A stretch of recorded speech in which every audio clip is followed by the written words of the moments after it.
All right, in the wake of the largest mass shooting in U.S. history, I wanted to make a video today because I continue to see a lot of news anchors, law enforcement, and TV reporters talking about motive, automatic weapons, multiple shooters, and where this guy's girlfriend happens to be. I also feel like people are missing the point entirely, and unfortunately, they're looking in all the wrong places and asking the wrong questions. Think about this just for a second with me. Let's think outside the box and let's look at this from a spiritual angle. Let's look somewhere we dare not look anymore. Let's actually look for answers in the best-selling book of all time, the Bible. Are any of these experts asking where God is in any of this? Is anyone asking where Satan might be in any of this? You know, in James 4:8 it says, "Draw near to God and he will draw near to you." I'd ask you, is that what we have done as a country? Or have we pushed him out of our schools, our government, and our institutions? Is it possible that as we have distanced ourselves from him, he has removed his protection and favor from us? Let's just think about this.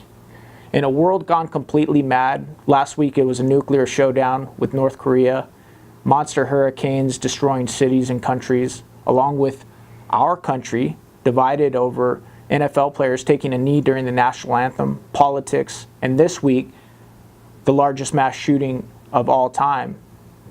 Do you think this is all a coincidence? And where could Satan be in all of this?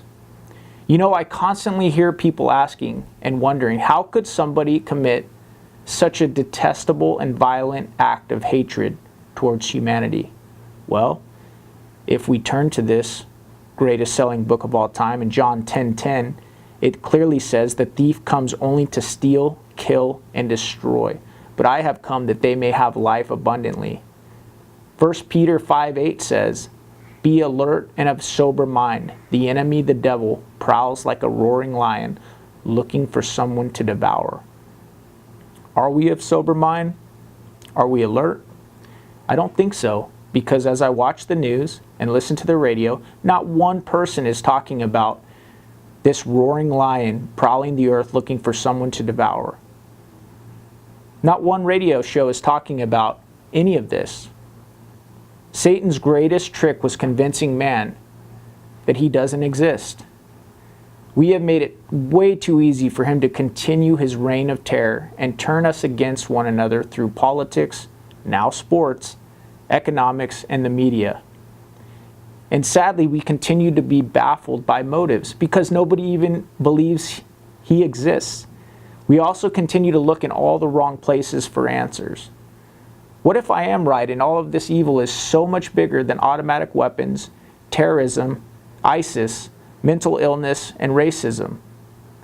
What if we're not connecting the dots to their very root? What if the answers, warning, and prophecies have been there all along? Unfortunately, all of the calls for more gun control, metal detectors at hotels, and what are we going to do about all of this increased mental illness will do very, very little to combat this evil. We need to get back to a time when we really are one nation under God, to a time when we can actually talk about faith without being criticized for being too offensive. Let's quit talking about all of the symptoms and let's actually start talking about the real disease and the cure.